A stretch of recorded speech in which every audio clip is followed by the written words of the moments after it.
Julen Robledo, La izquierda indefinida y divagante de Sisek, 11 de mayo de 2015.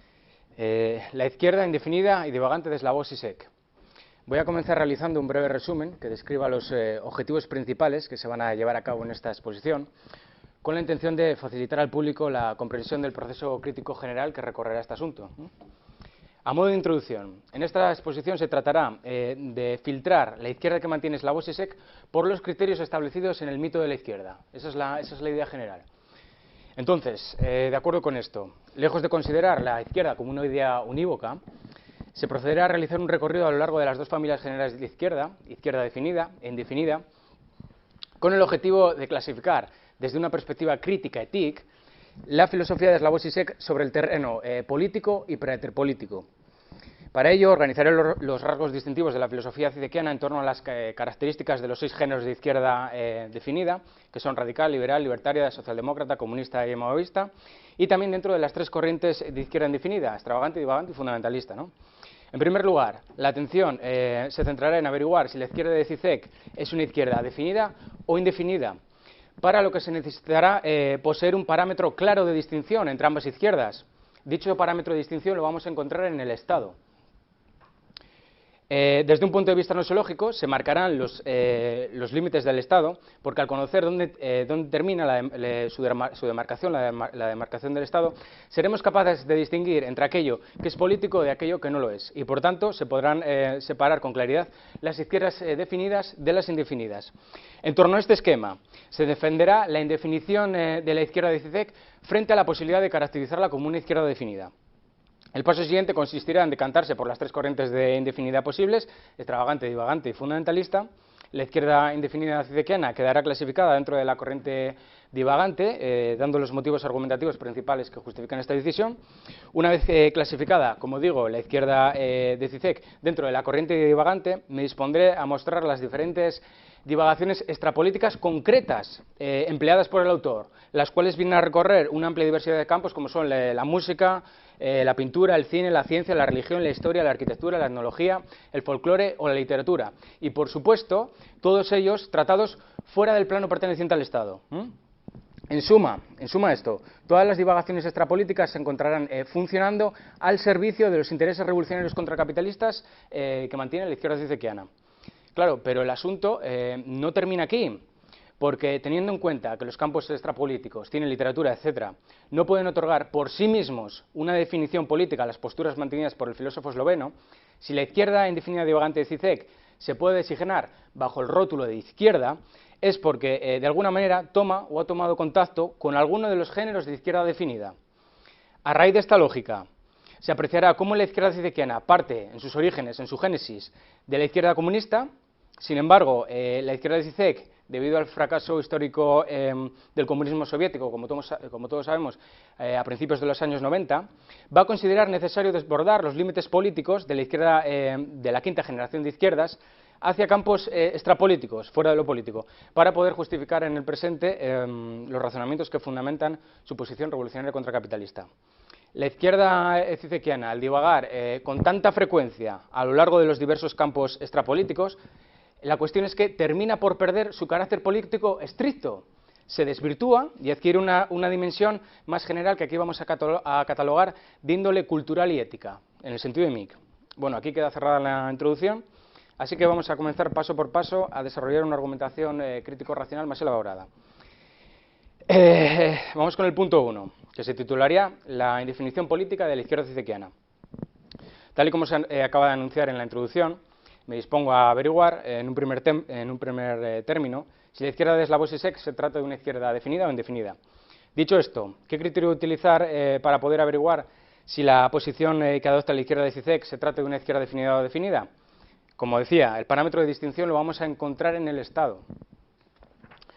Si seguimos las líneas marcadas en el mito de la izquierda, que es de lo que se trata, tenemos palabras del profesor Bueno: izquierda definida, término con el que se designan en este libro a las corrientes o partidos políticos de izquierdas que pueden considerarse vinculados a idearios, planes o programas con significado político preciso, es decir, que tengan que ver con el Estado, aunque sea buscando su extinción. Bueno, esto último lo dice por la izquierda libertaria, ¿verdad?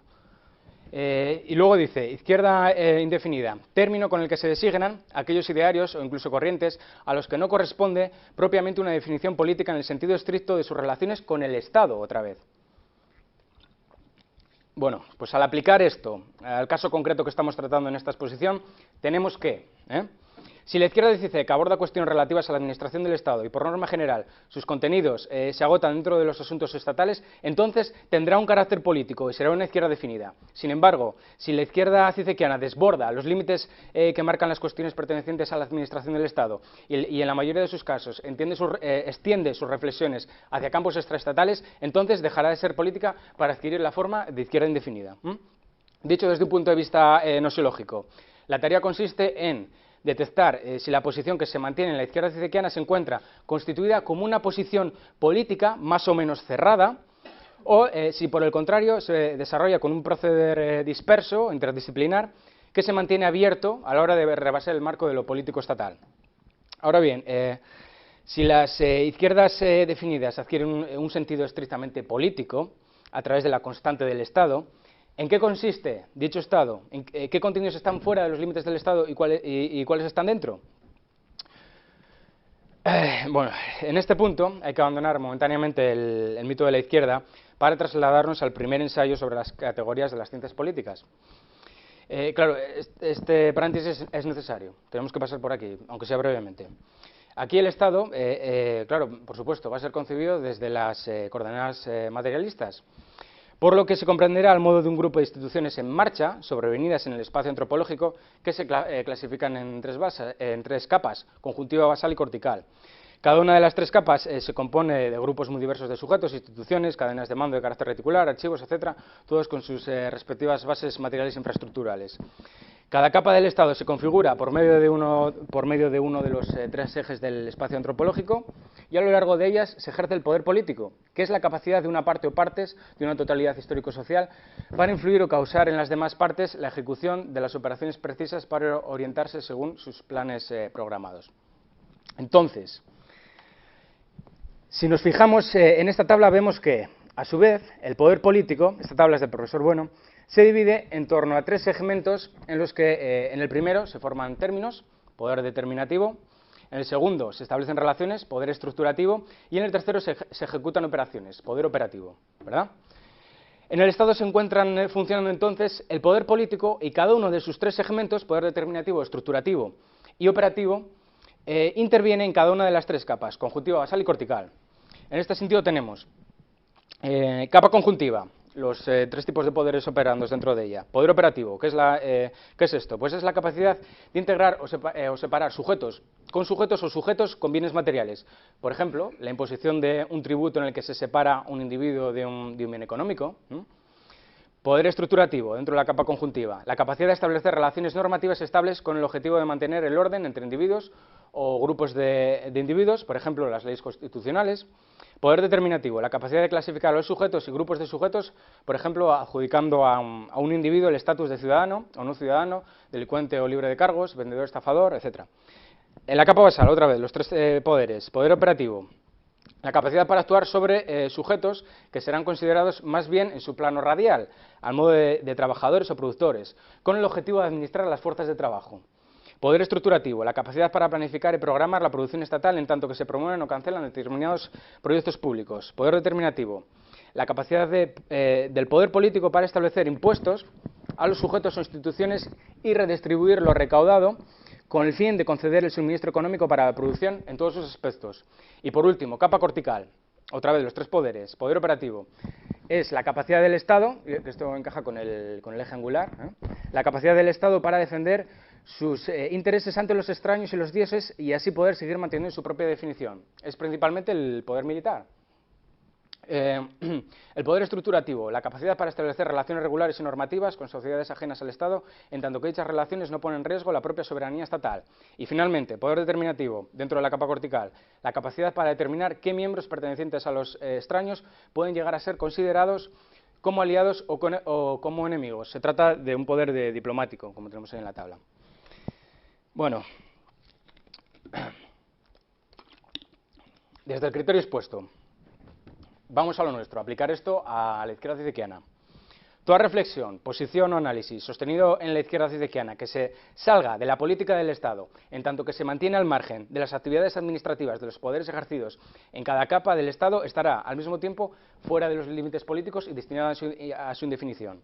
De este modo, por ejemplo, si en la izquierda cicequiana el filósofo esloveno pretende obtener conclusiones de índole político revolucionario por medio de interpretaciones realizadas en torno a la película Psicosis de Hitchcock o a la teoría física de partículas elementales, cosa que sí hace, ello contribuirá a su indefinición porque, de hecho, las interpretaciones de películas o de teorías científicas no se encuentran dentro de los asuntos pertenecientes al Estado, que aquí estamos tratando, no se encuentran dentro de estos límites cerrados.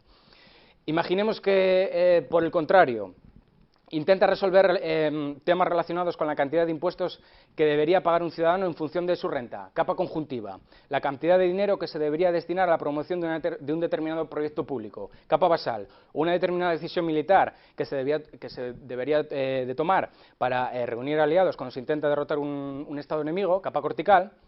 Entonces, sí estaremos ante cuestiones que pueden conseguir una definición política por sí misma al pertenecer a los asuntos estatales. Ahora sí, una vez cerrando este paréntesis, que era necesario, estamos en condiciones, volviendo al mito de la izquierda, de responder a la pregunta: ¿es la izquierda de Slavoj Žižek una izquierda definida o indefinida? La tesis que se mantendrá aquí es que la izquierda cicequiana se trata de una izquierda indefinida, porque en su ideario argumentativo, digamos, como se verá más adelante con ejemplos concretos, no existe una definición de posiciones dadas en función de variables políticas en torno a los límites marcados por el Estado, sobre todo porque constituirá su argumentación en función de variables preterpolíticas consideradas fuera del plano estatal, como serán el cine, la pintura, la música, las ciencias, la religión, la literatura, la etnología, el folclore, bueno, etcétera, la arquitectura, etcétera. Pero claro, aquí, por motivos puramente pragmáticos, para agilizar la exposición, las causas concretas que provocan la indefinición de la izquierda de Žižek no las voy a mostrar desde el posicionamiento general de izquierda indefinida, sino desde la corriente específica de izquierda indefinida que le corresponde: extravagante, divagante o fundamentalista. En consecuencia de esto, comienzo descartando críticamente las dos corrientes que no concuerdan con la izquierda zizequiana, que son la izquierda indefinida extravagante y la fundamentalista. Así dejaremos el terreno libre para el análisis de la corriente que de hecho sí encaja con la izquierda de Žižek, que es la izquierda indefinida divagante, ¿vale? Entonces, vamos con el punto 2, que se titularía: ¿por qué la izquierda de Žižek no es una izquierda indefinida extravagante? Bueno, en general, la izquierda extravagante no se identifica con variables que por sí mismas tengan una relación clara con el campo político. Se parte, ¿por qué? Pues porque se parte de antemano de un campo que no es político, como podrían ser las matemáticas, la química, la biología o la física, para terminar siendo simpatizante de una determinada posición de izquierdas. Dice, bueno, el primer tipo, la izquierda indefinida extravagante, que se identifica en función de variables que por sí mismas no forman parte del campo político, o por lo menos no ofrecen una conexión clara con las variables del campo político. Por ejemplo, se organizan en campos que suponemos son políticamente neutros, campos matemáticos, físicos, artísticos, etc. La arquitectura o la pintura, y desde luego las ideologías filosóficas, que este es el caso de Žižek, tienen una implantación política más o menos profunda, por lo que la extravagancia de las corrientes que en tales campos pueda formarse será mucho menor. Todos los campos desde los que arranca la izquierda extravagante son extrapolíticos, porque como es obvio, si por ejemplo parte de la ciencia, no se puede decir que la teoría de la relatividad de Einstein o la teoría cinética de los gases de Maxwell tengan por ellas mismas una inclinación política, ¿no? Son políticamente neutras. Aquí queda claro que este no es el caso de la izquierda de Žižek, porque su posición, cuando parte desde sus orígenes, no se inicia desde un campo extrapolítico. Su postura comienza desde un principio por estar implantada políticamente en alguna de las 6 corrientes de izquierda definidas. En su caso particular, como se examinará a continuación, en la quinta generación de izquierdas, en la izquierda comunista. La izquierda zizequiana no inicia sus andaduras desde un campo neutro en el sentido político, como podría ser la física o la biología, sino que arranca de la izquierda definida comunista, y a medida que pretenden justificar su discurso, considera necesario rebasar los límites de la quinta generación de izquierdas. Bueno, descartada la extravagancia. Vamos al punto 3, que se titularía ¿Por qué no es una izquierda indefinida fundamentalista? Bueno, en general, la izquierda fundamentalista considera que la izquierda es siempre la misma. Da por supuesto una serie de rasgos generales que son propios de todas las izquierdas, lo que les lleva a concebir la izquierda de manera monista, como si en su sentido real o final todos sus defensores estuviesen luchando por las mismas aspiraciones. De aquí se postula una común visión moral del mundo, que se traduce en términos de unos valores de izquierda, que se pretenden establecer en la sociedad por medio de, y aquí es el punto importante, por medio de una educación en valores. Dice, para que veáis que no me lo invento, la izquierda fundamentalista dirá que la izquierda es siempre la misma, se caracterizará por criterios referenciales o valores muy dispares, pero que se mantienen tenazmente asociados. Por ello, esta izquierda promoverá, con carácter prioritario, la necesidad de educar en valores. Sin embargo, los patrones de la izquierda fundamentalista no encajan con los rasgos de la izquierda cicequiana, porque ésta no considera que el cambio revolucionario para conseguir un mundo mejor, digamos, deba darse por medio de la educación basada en unos valores de izquierda. Esto es así porque para la izquierda cicequiana todos esos valores de izquierda que se pretenden enseñar ya han sido engullidos y asimilados por las estructuras simbólicas capitalistas.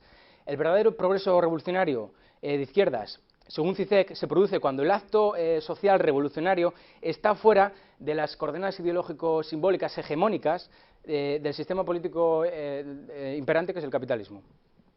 Ahora aquí lo vamos a ver. Cita de Zizek. Así debería emprenderse una verdadera revolución cultural, no eligiendo como blanco directo a los individuos, esforzándose por reeducarlos, por cambiar sus actitudes reaccionarias, sino despojando a los individuos del sostén del gran otro, del orden simbólico institucional.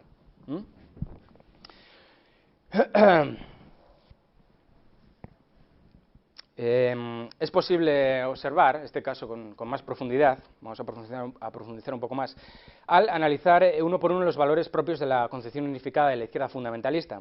La izquierda fundamentalista define una serie de valores, cada uno de ellos con un significado concreto, pero como decía ellos, todos unificados por el rótulo general de valores de izquierda, como son los valores del ecologismo, del reciclaje, la tolerancia multicultural y religiosa y de género, el pacifismo, los derechos humanos, la igualdad social, etc., ¿no? Dice, en el eje circular, la izquierda fundamentalista proclamará el multiculturalismo o la sociedad abierta. En el eje radial, la izquierda fundamentalista se decantará por el ecologismo. En el eje angular, por el agnosticismo teológico, ¿no? En este punto, las diferencias entre la izquierda fundamentalista y la izquierda cicequiana ya se vuelven insalvables. Sobre todo porque en Zizek no existe una base general que unifique todas las izquierdas, pues él mismo, considerándose un revolucionario de izquierdas, desdeña por completo todos estos valores que se tiendan a defender en la izquierda fundamentalista. En concreto, Zizek se muestra en completo desacuerdo con todo tipo de activismo, digamos, que pretenda transformar el capitalismo con medidas enfocadas hacia la defensa del multiculturalismo, el ecologismo, la caridad o la tolerancia. No se trata, según Zizek, de transformar el capitalismo con proyectos políticos de izquierdas que pretenden, paliar las consecuencias negativas del capitalismo. De lo que se trata es de destruir el propio sistema capitalista, ¿no? Zizek niega a toda izquierda que aspira a alcanzar lo que él llama un capitalismo de rostro humano, un capitalismo más ecológico, más tolerante, más multicultural, ¿no? ¿Qué nos hace creer? ¿Por qué? Porque el capitalismo de rostro humano nos hace creer que la revolución contracapitalista ya no es necesaria, porque nos contentamos con esto. Este es el punto clave. Dice Zizek, la tarea primaria hoy es precisamente no sucumbir a la tentación de actuar. Si hoy uno sigue una llamada directa a actuar, este acto no se realizará en un espacio vacío, será un acto dentro de las coordenadas ideológicas hegemónicas. Aquellos que realmente quieren hacer algo por ayudar a la gente se involucran en hazañas como las de los Médicos Sin Frontera, Greenpeace, campañas feministas y antirracistas, que son toleradas y apoyadas con tal de que no se acerquen demasiado a un cierto límite. Y ahora dice, toda actividad del filántropo frenético, políticamente correcto, etcétera, encaja en la fórmula, sigamos todo el tiempo cambiando algo para que globalmente las cosas permanezcan igual. Descartada la izquierda fundamentalista. Ahora sí, por fin, vamos con el siguiente punto, que es la izquierda cicequiana como izquierda indefinida divagante, ¿vale? Se pueden destacar aquí 4 puntos principales que vamos a llamar A, B, C y D, mediante los que es posible apreciar la pertenencia de la izquierda de Zizek a la izquierda indefinida divagante. Vamos con el primero, el punto A. Bueno, una de las principales características de la izquierda indefinida divagante consiste en su tendencia a expresarse en sus resultados finales como si se tratase de la verdadera conciencia de la humanidad. Dice, bueno, en el límite se elevarán las izquierdas indefinidas divagantes hacia una izquierda profunda, eterna, sublime, la izquierda filosófica, la izquierda como conciencia de la humanidad, que dice comportar nada menos que una visión del mundo. Este es sin duda el primer motivo por el que la izquierda de Zizek se puede encuadrar dentro de la corriente divagante, debido a la tendencia interna de su izquierda a configurarse como la conciencia verdadera de la humanidad capitalista. Para abordar esta cuestión, comenzaré por centrarme, aunque parece que no tenga relación, pero luego la encontraremos. Comenzaré por centrarme en la explicación epistemológica del inconsciente que articula el filósofo esloveno, en la que el inconsciente constituye aquello, según él, que no sabemos que sabemos. Dice Zizek, pero se olvidó de añadir el cuarto y crucial término, el de lo conocido que no conocemos, es decir, las cosas que no sabemos, que es exactamente el inconsciente freudiano, el conocimiento que no se conoce a sí mismo, como decía el psicoanalista francés Lacan. En torno al papel que juega el inconsciente en esta perspectiva epistemológica, Zizek pronunció un discurso en Occupy Wall Street, que ya lo mencioné en otra ocasión, en contra del capitalismo, con el objetivo de reivindicar la revolución contracapitalista. Este discurso, bueno, es un fragmento, pero nos fijamos en la última frase que cierra este discurso, que dice: no tengáis miedo de querer realmente lo que deseáis. Para Zizek, los sujetos inconscientemente desean la revolución contracapitalista, y esto está en nuestro inconsciente porque es algo que sabemos, pero que no sabemos que sabemos. Zizek, como psicoanalista de las sociedades capitalistas, exhibe la revolución contracapitalista como verdadera conciencia de la humanidad, en el sentido de que, tal y como se ve en el discurso de Wall Street, él sabe lo que la gente quiere antes de que ellos mismos sepan que lo quieren. Zizek representa a la humanidad en tanto que conoce los verdaderos anhelos reprimidos de revolución contracapitalista albergados en el inconsciente de la sociedad actual, en la humanidad actual, y al modo de lo hegeliano M2, adelantado a su época, divulga el espíritu absoluto venidero del pueblo M3 en forma de revolución contracapitalista. Desde estos parámetros, la revolución contracapitalista, que es el objetivo último de la izquierda zizekiana, se considera como conciencia de la humanidad capitalista, que todavía está, digamos, al estilo hegeliano, reprimida en nuestro inconsciente, pero que por necesidad saldrá a la conciencia, ¿no? Como digamos, el espíritu de Hegel, que en principio no está, pero se va abriendo camino a través de la naturaleza, por supuesto, como digo, inspirándose en este monismo histórico de Hegel y Marx. Claro, en Hegel es el estado último, es el espíritu absoluto, en Marx la dictadura del proletariado y en Zizek la revolución contracapitalista. Vamos con el segundo motivo. Otra de las características más importantes, el motivo B, de la izquierda indefinida divagante es la tendencia a negar las cosmovisiones que MIC tradicionalmente se consideran de derechas. Dice, bueno, estas visiones del mundo de los intelectuales de izquierda divagantes también son variables, y si se consideran de izquierdas es acaso por su oposición a determinadas concepciones del mundo que tradicionalmente asociadas a la derecha. Aquí se puede encontrar otro motivo importante por el que la izquierda de Zizek se puede catalogar dentro de la corriente divagante, ya que es posible apreciar la posición que muestra hacia determinadas concepciones del mundo que se asocian a la derecha. En el caso particular de la izquierda zizekiana, en todo momento se pretende negar la visión que, inspirada en la mano invisible de Adam Smith, sostiene que el capitalismo de libre mercado se autorregula por sí mismo, por lo que toda intervención del Estado en forma de programas sociales y políticas de desarrollo orientadas a la ayuda de aquellas personas más desfavorecidas, pues serían un error. Sería un error porque están rompiendo la capacidad inherente que posee el capitalismo para autoequilibrarse, para autorregularse. En la entrevista llamada Vivir en el fin de los tiempos, esta captura de pantalla pertenece a la entrevista, es posible apreciar cómo el filósofo esloveno se muestra en total desacuerdo con esta visión que tradicionalmente se vincula a la derecha. En esta entrevista Zizek escucha las declaraciones de Jim Rogers. Este señor, Jim Rogers, está al fondo de la pantalla. ¿Quién es este hombre? Pues es un multimillonario inversor norteamericano que defiende la nula intervención del Estado sobre la economía y la total liberación de los mercados para, como dice él, que los individuos fuertes y competentes puedan triunfar.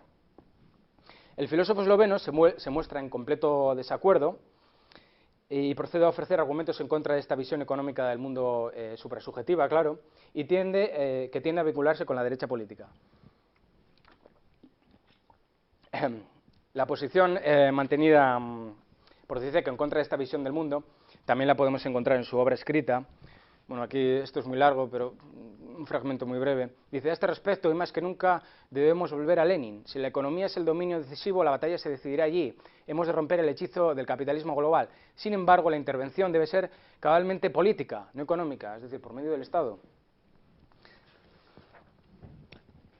Bueno, dicho esto, la izquierda zizekiana, al situarse en contra de estas visiones del mundo de derechas, cumple con otro de los rasgos distintivos de la izquierda indefinida divagante. Vamos con los dos últimos motivos, que son el C y el D, que vienen más o menos dados de forma conjunta. Es una característica habitual de la izquierda indefinida divagante realizar divagaciones siguiendo los pasos del materialismo humanista, del evolucionismo y del progresismo optimista. Dice, bueno, unas veces los políticos, intelectuales y artistas de izquierda, indefinida divagante, divagarán por los extremos del materialismo humanista, todo es química, del evolucionismo y del progresismo optimista. El desarrollo de la tecnología permitirá que los bienes fluyan a chorro lleno en la sociedad del futuro. En un principio, tengo que decir que las divagaciones de la izquierda de Zizek, que se encuentran en contacto con el evolucionismo, no juegan un papel importante en sus análisis. Sin embargo, sí que se pueden apreciar signos claros relacionados con el materialismo humanista, los cuales trataré en el apartado C, y con el progresismo optimista, que serán expuestos en el apartado D. Así que vamos con el C. Las divagaciones a lo largo del materialismo humanista desempeñan un rol importante en la izquierda zizekiana. En este punto tengo que decir que bueno, por motivos de tiempo es imposible desarrollar ahora este apartado, pero el materialismo humanista de Zizek, que ya lo he analizado en el artículo perteneciente al Basilisco, número 43, quien quiera ver los detalles, ahí lo tendrá. No obstante, para que la exposición pues, no pierda cuerpo, hago un resumen brevísimo, pero repito, brevísimo. Aquí tenemos las tablas, estas tablas, la tabla 1 y 2. Aquí tenemos pues unas tablas con las correspondencias, ¿no?, en las que realizo una reconstrucción de la filosofía de la ontología de Zizek a partir de las coordenadas racional causales del sistema del materialismo filosófico. Vamos a comentar un poco estas tablas. En el caso de Zizek, las divagaciones a través del materialismo humanista que se mostraban en forma de un monismo mundanista en ontología general y se reflejaban al modo de formalismo secundario M2 en ontología especial, venían a constituir la base filosófica para desacreditar el sistema capitalista y a la vez para justificar la revolución contracapitalista venidera. Un monismo en el que todo terminaba siendo M2. Este es el monismo, todo es M2. En ontología especial no hay una fórmula rigurosa para M1, M3 se incluye en M2, a la vez que la ontología general, como dice Bueno en Ensayos materialistas, plegándose como el guante a la mano, pues era igual al mundo MI. En el plano de la ontología general, Lacan y Zizek definen lo real como aquella materia bruta que todavía no ha sido simbolizada ni atrapada por los dominios del lenguaje, como aquella materia, según dicen, preontológica. En este sentido, desde el materialismo filosófico se podría decir que hace alusión a la materia carente de forma, es decir, a la ontología general. Lo que pasa es que en un principio lo real parece que se identifica con la ontología general, que sería el momento 1, pero al igual que sucede con la sustancia de Hegel, este real solo puede terminar expresándose en términos especiales, que es el momento 2. Lo real pasa a ser el sujeto tachado vacío, M2. ¿Cómo sucede esto? Zizek aplica los procesos que se dan en el estadio del espejo de Lacan a la relación que tiene lugar entre el sujeto y el sistema capitalista. El sujeto no desea ni piensa por sí mismo, está vacío, tachado, porque es todo el aparato ideológico simbólico M3 del capitalismo el que desea y piensa en su lugar, imponiendo al sujeto un imperativo al goce por medio del consumo masivo, a realizar compras, etc. Lo real se expresa en términos ontológicos especiales porque se manifiesta por medio del sujeto M2. El sujeto termina por expresarse como una materia bruta, carente de forma, que tiene que tomar prestada su identidad a partir del escenario simbólico del capitalismo para identificarse con alguna de sus tendencias e ideologías, ¿no? Yo soy feminista, yo soy ecologista, yo soy fascista, etc. Y con ello la ontología general M, el ser, se incluye dentro del mundo MI. Y aquí es donde pues, empieza su metafísica, porque se rompe la simple qué. En el plano de la ontología especial, en CICEC existen dos maneras distintas de incluir el gran otro M3, que él llama sustancia social, mezclando a Lacan y a Hegel, en la interioridad del individuo M2. En la primera, el idealismo objetivo es usado para explicar el sostenimiento continuo del sistema capitalista, mientras que en la segunda, el mismo idealismo objetivo es también empleado para postular y justificar la revolución contracapitalista futura. En la primera versión de la ontología cicequiana, digamos, para explicarlo brevísimamente, los mandatos ideológicos simbólicos del gran otro M3 del capitalismo se incluyen en la conciencia social M2 a través del inconsciente. Entonces, este gran otro M3 capitalista, que está incluido en nuestro inconsciente, nos manipula la conciencia para que sigamos actuando de manera que el sistema capitalista persevere, ¿no? Mediante la consumición, etc. El inconsciente, que incluye los contenidos suprasubjetivos M3 dentro de la subjetividad M2 de las conciencias particulares, constituye el elemento que mantiene y sostiene, como dice él, la alineación del sujeto dentro de la inercia capitalista. En la segunda versión, CICEC, inspirándose en Hegel, incluye la sustancia social objetiva M3 en el sujeto absoluto M2, el sujeto carnal, individual, subjetivo. Para CICEC, los sujetos inconscientemente, como decía, desean la revolución contracapitalista, pero no lo quieren desde la consciencia porque el gran otro capitalista les manipula, les roba la identidad, reduciendo el sujeto a un vacío, esto ya lo contábamos. Entonces aquí CICEC sostiene que la revolución contracapitalista, considerada como espíritu objetivo, que ya está inscrito al estilo hegeliano en la inercia de nuestro devenir, tendrá lugar cuando un héroe hegeliano nos la traiga a nuestro presente. Claro, de aquí reivindica una Margaret Thatcher de izquierdas, ¿no? M3 se incluye en M2 porque el sujeto absoluto, dentro de su subjetividad M2, mostrará al pueblo la sustancia objetiva M3 del futuro en forma de revolución contracapitalista. Bueno, esto está tratado en el Basilisco, aquí lo dejo. Vamos con el apartado D. Por otro lado, también podemos encontrar indicios en la izquierda indefinida de CICEC en lo relacionado con el progresismo optimista que caracteriza a las izquierdas indefinidas divagantes.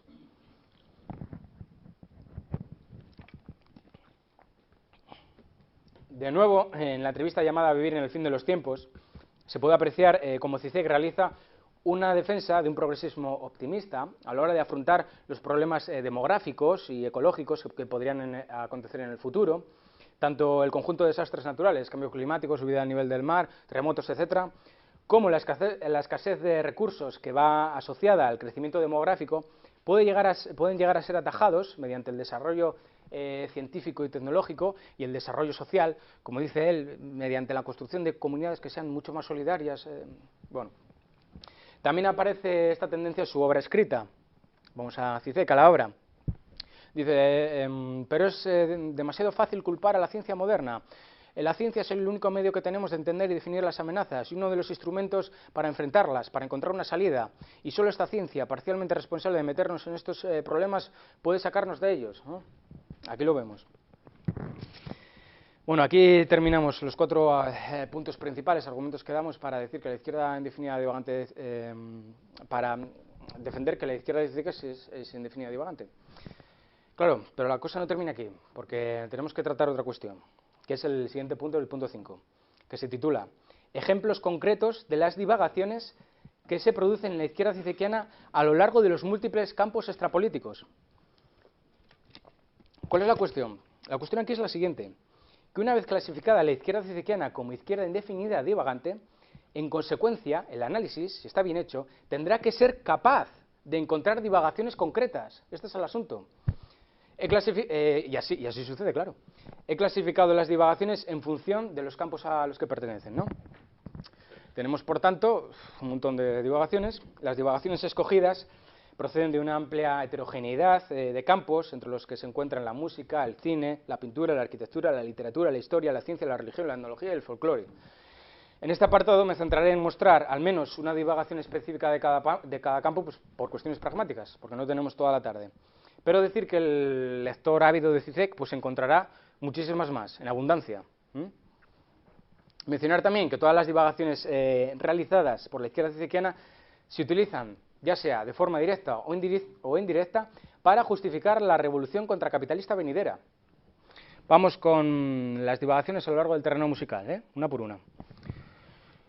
Bueno, en esta divagación en concreto, CICEC tiene la intención de reinterpretar la ópera Parsifal de Wagner desde el punto de vista de la izquierda radical. Pretende capturar la ópera de Wagner con la intención de usar su interpretación como apoyo adicional para justificar la revolución contracapitalista.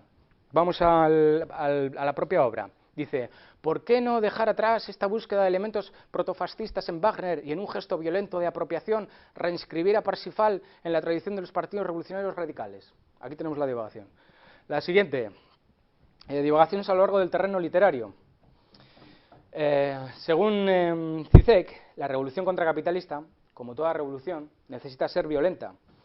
¿Esta violencia dónde la encontrar CICEC? Pues la encontrará en el rechazo hacia todo tipo de activismo relacionado con el fomento de programas sociales, la ecología, los proyectos económicos de caridad para con los países subdesarrollados, el fomento de la tolerancia racial, etc. Hay que rechazar, según CICEC, todo este activismo porque nos hace creer falsamente que es posible conseguir un capitalismo con rostro humano, más tolerante, más ecológico, ¿no? En el que las cosas pues siempre marchan bien, y esto nos puede hacer pensar que la revolución contracapitalista ya no es necesaria. En este punto CICEC recurre, y aquí es donde divaga, al cuento del escritor estadounidense Herman Melville, titulado Bartleby, el escribiente, una historia de Wall Street. En este cuento podemos encontrar al personaje principal, Bartleby, y a su famosa sentencia, preferiría no hacerlo, I would prefer not to do it, sentencia que utiliza dentro del contexto laboral para rechazar los imperativos que le impone su patrón. Según el pensador esloveno, todos deberíamos rechazar, diciendo preferiría no hacerlo, cualquier acción relacionada con este tipo de activismo que nos hace creer falsamente que el capitalismo es compatible con este tipo de desarrollo social y medioambiental. Dice CICEC, en toda auténtica explosión revolucionaria existe un elemento de violencia pura. La violencia es necesaria, pero ¿qué violencia? Existe el acto de violencia que cambia efectivamente las coordenadas básicas de una constelación, y esto nos lleva al Bartleby de Melville, su preferiría no hacerlo. Debe ser tomado literalmente. ¿Podemos imaginar las variaciones de este gesto en el espacio público actual? ¿Es consciente de que su medio ambiente está en peligro? Haga algo por la ecología. Preferiría no hacerlo. ¿Qué actitud tomar ante las injusticias raciales y sexuales que vemos a todo nuestro alrededor? ¿No es tiempo de hacer algo más? Preferiría no hacerlo. Divagaciones a lo largo del terreno científico. En esta parte CICEC acude a la física de partículas elementales con el objetivo de criticar la dinámica del capitalismo.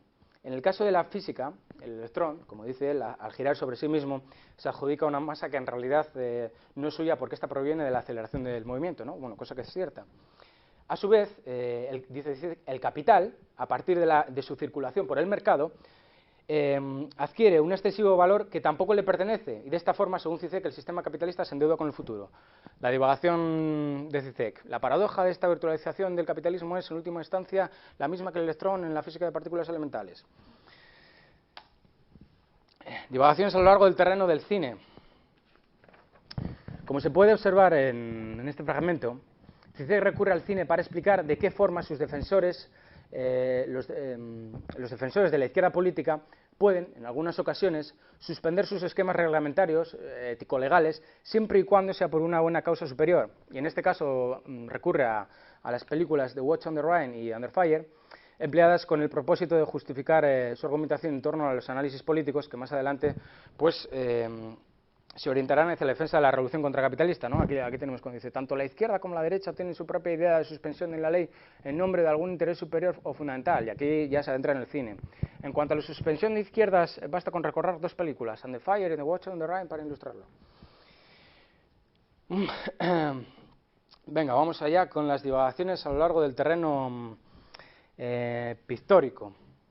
En esta divagación el filósofo esloveno argumenta a favor de disminuir la responsabilidad que los jóvenes tuvieron en los disturbios de Francia de 2005, hablamos de incendios de coches, enfrentamientos contra policías, etc.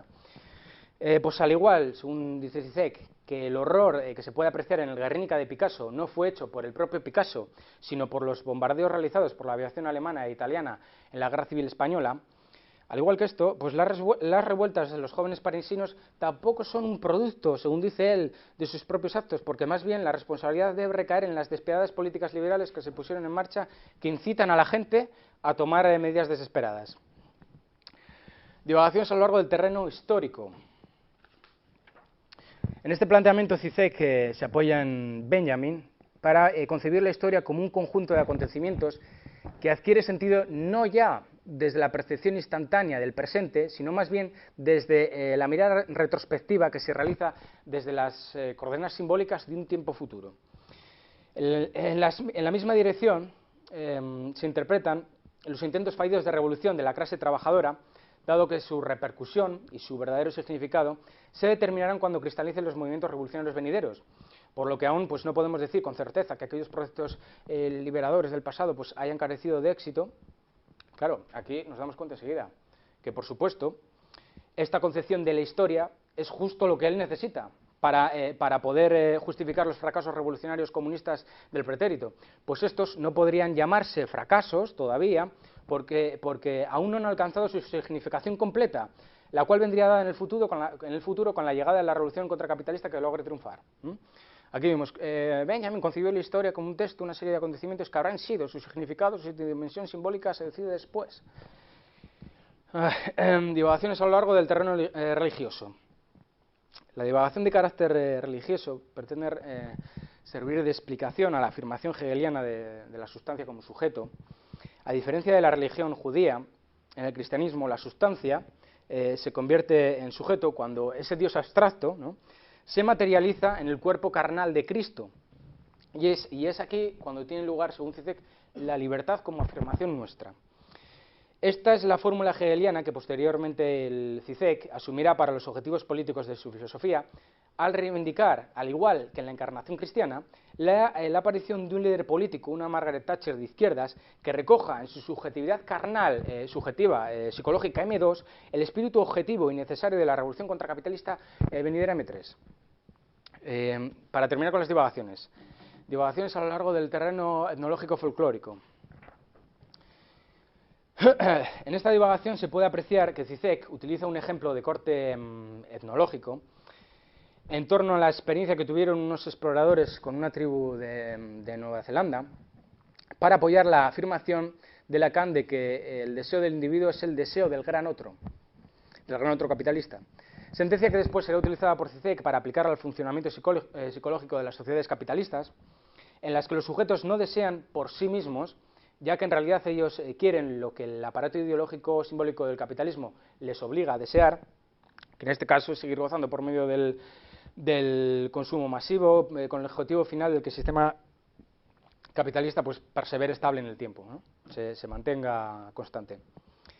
Aquí, para terminar con las divagaciones, cerrando este apartado, y bueno, vemos como estas divagaciones desbordan los límites concretos del Estado que definíamos anteriormente. Entonces, claro, deja de ser política para pasar a la indefinición. Cerrando este apartado, las divagaciones que tienen lugar en la izquierda zizekiana no se despliegan en torno a los criterios del Estado, porque no por lo que no puede ser una izquierda política, y de esta manera queda explícita su indefinición. Y ello es así porque todas estas divagaciones están al margen de los asuntos tratados en los poderes operativo, estructurativo y determinativo relativos a la capa conjuntiva basal y cortical que tienen lugar dentro de los confines del Estado. Bueno, creo que aquí queda ya bastante explícita su divagación. Vamos con el punto siguiente, que es el punto 6, que se titularía La izquierda indefinida divagante de Zizek y su vinculación con la quinta generación de izquierda definida o izquierda comunista. Bueno, en general, uno de los rasgos principales de las izquierdas indefinidas divagantes es la vinculación que poseen en su génesis con los 6 géneros de izquierda definida. Ello se debe a que, por regla general, las izquierdas indefinidas divagantes parten originariamente, este es el punto clave, de alguna de las izquierdas definidas. Sin embargo, por diversas causas, consideran necesario desbordar los marcos de definición políticos rotulados por el Estado. Y esto no lo digo yo, claro, lo dice el profesor Bueno. En cuanto a las corrientes de izquierda indefinida por divagación, diremos tan solo que quienes discurren en ellas habrán comenzado por estar implantados en alguna de las 6 corrientes definidas de las que hemos hablado, pero al mismo tiempo se habrían encontrado como excesivamente confinadas por los marcos políticos que las definen. Como hemos visto, tenderán a desbordar estos marcos, es decir, tenderán a divagar a través de ideas filosóficas, artísticas, trascendentales, ecológicas, éticas, cosmológicas o morales. La izquierda cicequiana, al ser ella misma una izquierda indefinida divagante, también debería partir, claro, según esta lógica, desde una izquierda definida. Ahora bien, ¿desde qué izquierda definida particular establece la izquierda cicequiana su punto de partida? Y, por supuesto, ¿por qué razones? ¿Por qué razones críticas? Pues en este apartado intentaré mostrar las causas principales por las que se defenderá que la izquierda indefinida divagante de Zizek parte en sus orígenes, en sus inicios, en su génesis, del quinto género de izquierda definida, o izquierda comunista. Y en este estudio voy a considerar que existen 3 motivos principales, A, B y C. Bueno, vamos con el primero, el punto A.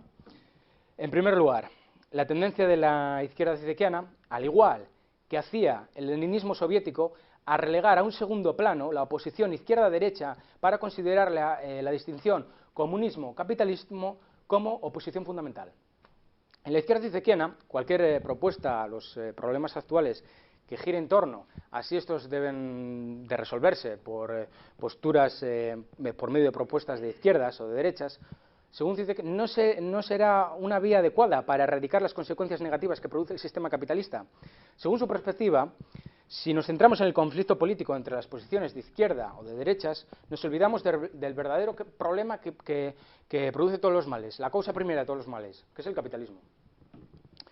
Dice Zizek, aquí en una entrevista, sí, creo que el verdadero problema hoy sigue siendo el capitalismo. El capitalismo está generando antagonismos que van a explotar. El problema fundamental hoy es el capitalismo.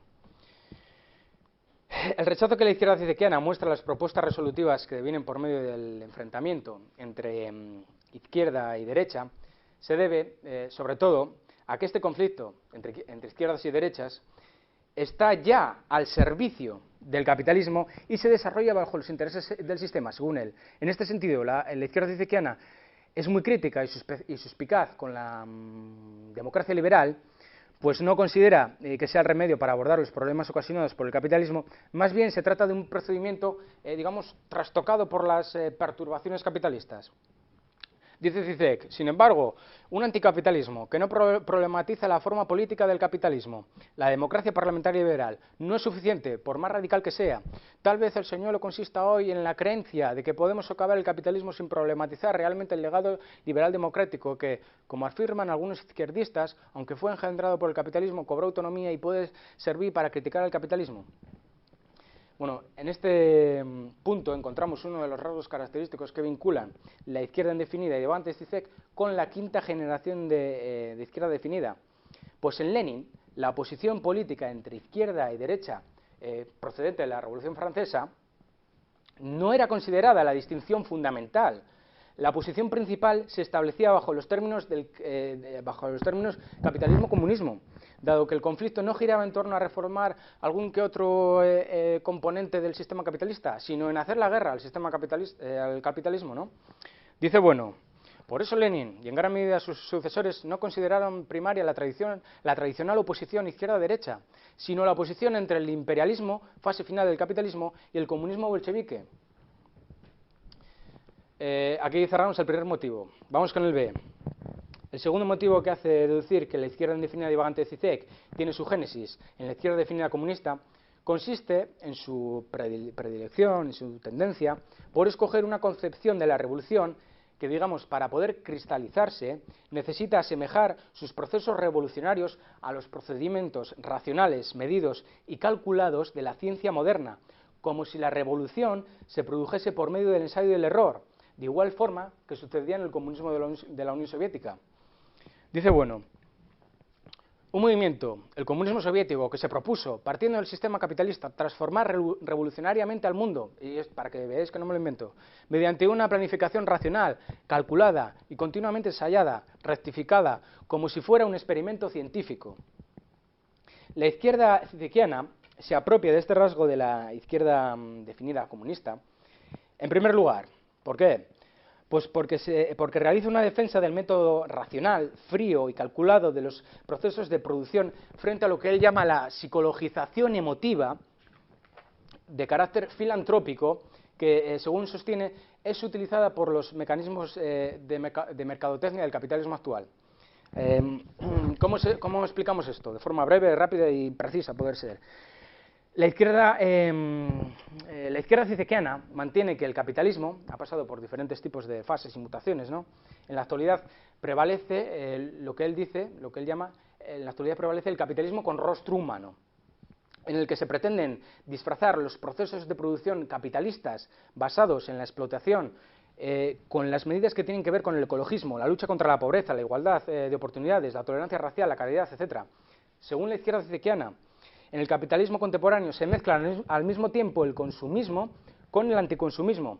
Por ejemplo, él pone un caso, el caso de Tom Shoes. Tom Shoes es una empresa norteamericana que vende zapatos, que tiene una fórmula que se llama one for one, uno por uno, que te asegura que por cada par de zapatos que compres en su establecimiento, en su tienda, ellos van a enviar otro par de zapatos a algún lugar de África para dárselos a alguna familia desfavorecida de Ruanda, por ejemplo, ¿no? Según Zizek, el comprador realiza una consumición fomentando con ello el desarrollo del sistema capitalista y además, al mismo tiempo, al mismo modo, compra su redención porque sabe que parte de esa compra contribuirá al fomento de programas sociales o ecológicos. Para la izquierda cizekiana, estos casos, aunque en un principio pueda parecer que contribuyen a combatir las consecuencias perniciosas del capitalismo, en realidad están fomentando la permanencia del sistema, porque el consumidor piensa que está cambiando la realidad con las campañas sociales y ecológicas que están, digamos, adheridas en sus compras. Esto es EMIC todo, piensa que esto ya es suficiente y deja de preocuparse en buscar la manera de destruir el sistema capitalista, que es el problema por excelencia, el problema fundamental, causa primera de todos los males. La izquierda cizekiana rechaza por completo este capitalismo de rostro humano, ¿no?, emotivo, que él dirá, y es precisamente en este punto concreto donde la izquierda cizekiana se enlaza con la izquierda definida comunista, en el sentido de que ambas repudian la humanización de los procesos de consumición capitalistas para, por el contrario, decantarse por los procedimientos de producción y consumición fríos y racionales. Vemos como aquí Zizek lo dice y lo defiende en muchas ocasiones. Lo que en Occidente se percibía como la peor pesadilla del individualismo liberal, como el contrapunto ideológico de la taylorización, del trabajo fordista en la cadena de montaje, se aclamaba en Rusia como perspectiva utópica de liberación. Lo que los artistas de vanguardia rusos habían estado haciendo con todo ello no era sino extraer las consecuencias de la propia celebración por parte de Lenin de la taylorización como nuevo modo científico de organización de la producción. En segundo lugar, porque no solamente está esto, la transformación revolucionaria mantenida para derrotar el capitalismo se concibe como un proceso que a lo largo de la historia debe experimentar varios intentos, fracasos y repeticiones constantes para poder llegar a consolidarse con éxito. En la izquierda cizekiana, la revolución, si quiere triunfar, tiene que haber fracasado antes en el pasado en numerosas ocasiones.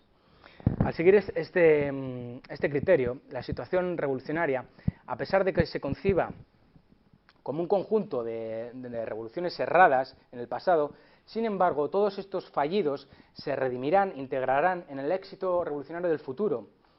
Bueno, toda esta concepción de la izquierda cizekiana acerca de la revolución se puede ver en su obra, en el sublime objeto de la ideología, en un capítulo que se titula La revolución como repetición.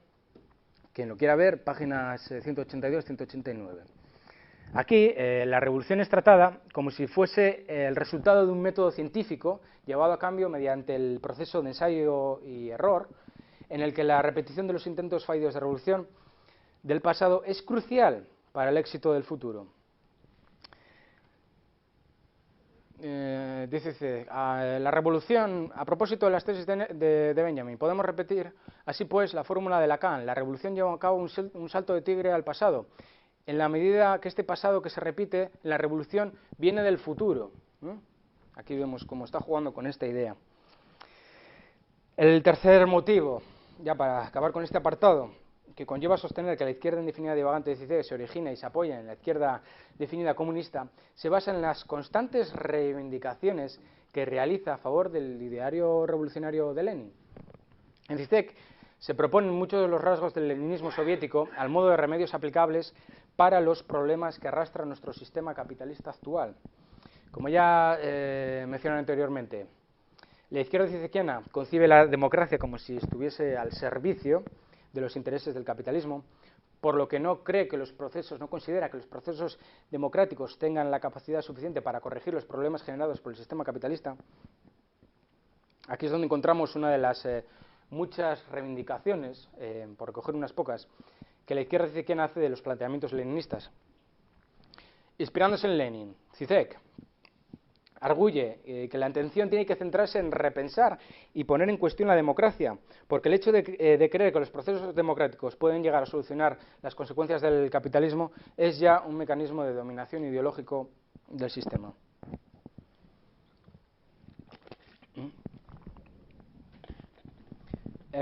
Dice Zizek: a este respecto, hoy más que nunca debemos volver a Lenin. En esta reside la principal lección leninista para nuestros días, ¿no? Aquí vemos cómo intenta poner a Lenin. Paradójicamente, solo de este modo, problematizando la democracia, dejando claro que a priori la democracia liberal, en su idea misma, tal y como Hegel lo habría expresado, no puede sobrevivir sin la propiedad privada capitalista, podemos hacernos realmente anticapitalistas. En el último ejemplo, rapidísimamente, la izquierda zizekiana sigue acudiendo al legado leninista para encontrar soluciones a los dilemas capitalistas actuales. La izquierda de Zizek pretende rescatar a Lenin, para el presente, pero no desde sus fracasos, sino desde los proyectos que, según dice, que él tenía en mente, pero que no logró llevar a cabo. Sostiene que el hecho de que el capitalismo contemporáneo no sea capaz de asimilar adecuadamente la figura de Lenin es en realidad el síntoma de que algo funciona realmente mal en nuestra época. Dice aquí: repetir a Lenin es repetir no lo que hizo Lenin, sino lo que no logra hacer, sus oportunidades perdidas. Este solo hecho puede tornarse en un argumento a favor de la vuelta a Lenin, ¿no? Aquí terminamos con esta sección y vamos ya con la penúltima, estamos terminando ya casi, que se titula El desborde de la izquierda definida comunista por parte de la izquierda zizekiana y su desviación hacia la actitud ético-cultural extrapolítica. Bueno, recapitulando, la izquierda política de Zizek comienza en sus inicios por estar implantada en la quinta generación de izquierdas, como hemos visto. Sin embargo, a la hora de llevar a cabo la tarea de defender y justificar la izquierda definida comunista como alternativa posible para reemplazar el sistema capitalista, acaba por desbordar sus límites políticos para divagar a lo largo de una heterogénea diversidad de campos extrapolíticos que por sí mismos son políticamente neutros, como los que veíamos, los artísticos, el campo artístico, científico, religioso, etc. Como consecuencia del rebolsamiento de los marcos más o menos cerrados que limitan el campo político de la la quinta generación de izquierdas en torno a la constante del Estado, la izquierda de Zizek experimenta un proceso, vamos a llamarlo así, de despolitización que le hace caer en la indefinición. Ahora bien, dado que la izquierda zizekiana no puede definirse dentro del campo político, ¿en qué terreno o campo se podría decir que las pretensiones revolucionarias de la izquierda zizekiana, digamos, alcanzan una identidad propia? Pues en el siguiente.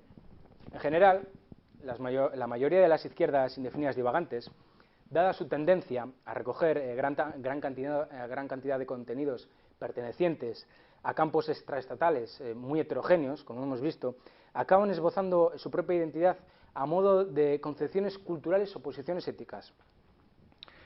Dice el profesor Bueno: probablemente en este proceso de divagación los intelectuales y artistas de izquierdas se elevarán hacia un estilo de izquierda indefinida que, sin perjuicio de sus compromisos políticos definidos de origen, quiere ser, sobre todo, cultural o ética. Bueno, aquí abrimos otro paréntesis.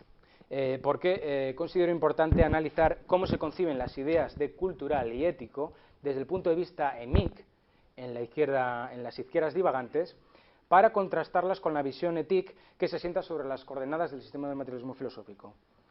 Las izquierdas indefinidas divagantes, desde su criterio EMIC, entenderán las ideas de ética y cultura en su sentido más amplio, más monista y más metafísico. Por un lado, ello sucede en tanto que la idea de ética, EMIC, viene a configurarse desde una posición holista y totalizadora en la que los límites de lo ético pueden abarcar cualquier tipo de problema que pertenezca a cualquier campo disciplinar. Esto lo vemos cuando las izquierdas indefinidas divagantes consideran que, por ejemplo, es una cuestión ética todo lo relacionado con proteger la naturaleza de la contaminación, ¿no?, que se dice mucho. Es una cuestión ética donar una parte del PIB a los países subdesarrollados. También es una cuestión ética perdonar la deuda económica a los países de la eurozona que no pueden llegar a pagarla. La ética se concibe de manera monista, metafísica, porque en último término todo asunto puede llegar a ser una cuestión ética. Claro, este es el asunto. Sin embargo, ética, desde las coordenadas del materialismo filosófico, la ética, siguiendo, como es natural, el principio de la simple que, no está relacionado con todo, y ella misma cierra sus límites en el conjunto de normas que salvaguardan los intereses del individuo particular. Ahí queda cerrada la ética. No es una cuestión de salvar a los animales o a la naturaleza, ¿no? Por otro lado, la idea de cultura, EMIC, es utilizada para otorgar prestigio y valor a sus propuestas, funcionando con un rol similar al que desempeñaba la Gracia en el siglo XVII. Esto ya lo articula el profesor Bueno en el mito de la cultura, así que yo voy a lo mío. En las izquierdas indefinidas divagantes, la cultura, digamos que remediaría el estado natural en el que se encontraría el hombre dentro de la desigualdad y explotación propia de las sociedades que viven bajo un capitalismo depredador, sin control estatal. Muchas izquierdas indefinidas divagantes dicen ser una visión cultural, como si ello fuese una característica del hombre superior que rechaza a los gobernantes despiadados y egoístas, que son defensores de propuestas conservadoras arcaicas, propias de un estado de naturaleza, en el que se ejecutan decisiones que no son culturales, al guiarse por actitudes muy primitivas, como la codicia, en la corrupción, ¿no?, en la malversación de fondos, la intolerancia racial, las ansias de poder primitivas, la pérdida de valores. Desde este enfoque, cualquier cuestión, otra vez, el monismo y la metafísica, puede llegar a ser una cuestión, puede llegar a ser considerada una cuestión cultural, a partir de la idea de cultura. Sin embargo, ética, si partimos del sistema del materialismo filosófico, la cultura, otra vez respetando el principio de simple que, claro, se resuelve en instituciones históricas y en ningún caso en comportamientos basados en actitudes que defienden la ecología, la tolerancia multicultural, la generosidad con los países pobres, la igualdad social, etc. Desde estas ideas monistas de cultura y de ética, propias de las izquierdas divagantes, cualquier aspecto de sus posiciones, repito, podría llegar a ser considerados en función de criterios culturales y éticos. Claro, aquí es cuando se quebranta la simple que y estas posturas pues degeneran, se desvirtúan en metafísica.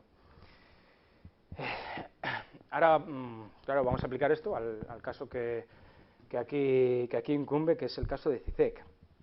Esto es lo que ocurre con el caso específico de Zizek. Pues al haber desbordado los límites políticos de la quinta generación de izquierdas por medio de divagaciones tan heterogéneas, solo puede constituir su identidad, porque lo ha desbordado con estas divagaciones tan diversas, solo puede constituir su identidad a modo de una visión del mundo ético-cultural, monista y generalísima, que sea capaz de reunir todas esas posiciones que se han tomado a lo largo de campos tan diversos, como digo. Desde este criterio, la izquierda indefinida y divagante de Zizek argumenta a favor de la revolución contracapitalista por medio de una visión ético-cultural que articula una serie de pautas de actuación éticas para derrotar el capitalismo, las cuales se pretenden justificar mediante la defensa de una serie de concepciones culturales, MIC, claro, acerca de la realidad problemática del sistema capitalista actual.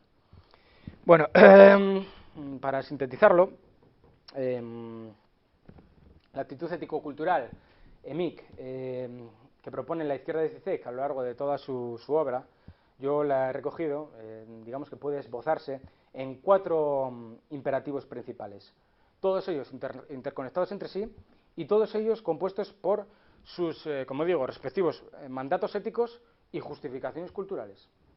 Así que vamos con el primer imperativo. Vamos con el primer imperativo, que tendría el rótulo siguiente: derrota el capitalismo, no intentes corregirlo. Este sería el primero. Desde la izquierda cicequiana, la causa real de nuestros problemas es el capitalismo, como decía. Sin embargo, las propuestas resolutivas actuales se centran en atajar las consecuencias negativas producidas por el sistema capitalista por medio del ecologismo, la igualdad de derechos, la caridad con los países subdesarrollados y sucesivamente. Esta reacción resulta absurda para CICEC, porque se está intentando resolver una y otra vez las consecuencias negativas, pero estas volverán a aparecer de forma constante, reiterante y recurrente, porque el capitalismo, como causa fundamental de todos estos males, sigue funcionando y, por consiguiente, ocasionándolas, provocándolas. Lo peor de todo es que el hecho de combatir estas consecuencias nos hace creer que estamos, según CICEC, luchando por mejorar nuestra situación, por lo que no consideramos necesario abatir el sistema capitalista mediante la revolución, ¿no? Por todo ello, la actitud ético-cultural de la izquierda cicequiana propone dar la espalda a los movimientos ecologistas, antipobreza, antirracistas, para en su lugar defender la lucha directa contra el sistema capitalista concebido como causa primera de todos los males. Para que se vea que no me lo invento, dice: existe una precisa línea de separación entre la situación revolucionaria y no revolucionaria. En esta última se pueden resolver los problemas inmediatos y urgentes, mientras que se pospone el problema mayor. La gente se muere hoy en Ruanda, así que olvidémonos de la lucha antiimperialista, dediquémonos a evitar la masacre, o hay que combatir la pobreza y el racismo aquí y ahora, no esperar a la caída del orden capitalista global. En una situación revolucionaria, dice, la estrategia ya no funciona y hay que enfrentar el gran problema, que es el capitalismo, claro, para poder resolver incluso aquellos menos urgentes. El segundo imperativo, sería: piensa fuera de los límites ideológicos del capitalismo, no dentro de ellos. Para la izquierda cicequiana, el capitalismo se ha vuelto tan poderoso y sofisticado que paradójicamente es capaz de incorporar en su propio funcionamiento todos aquellos movimientos sociales que en un principio parecen ir en su contra, basados, por ejemplo, en la caridad, la empatía, la tolerancia, el ecologismo. En muchos casos el capitalismo actual tiende a unir caridad y desembolso económico en sus procesos de consumición. Pues cuando estamos comprando algo en el supermercado, dicho producto trae consigo campañas para ayudar a los pobres o para conservar el medio ambiente. Dice él, si por ejemplo compramos una bolsa de snacks, en el reverso podemos leer que parte del dinero de esa compra se donará a ONGs, o si consumimos una garrafa de agua mineral se podrá leer en la botella que el envase contribuye a la conservación del medio ambiente porque esta garrafa de agua mineral está fabricada con plástico 100% reciclado, ¿no? En definitiva, el capitalismo, según CICEC, inserta en sus coordenadas de consumición los intereses falsamente anticapitalistas de hacer algo por el ecosistema o por erradicar la pobreza. Todo ello que acabo de mencionar está disponible en la Conferencia Internacional de Marxismo que ofreció en Londres en julio de 2009, que fue titulada ¿Qué significa ser un verdadero revolucionario hoy día?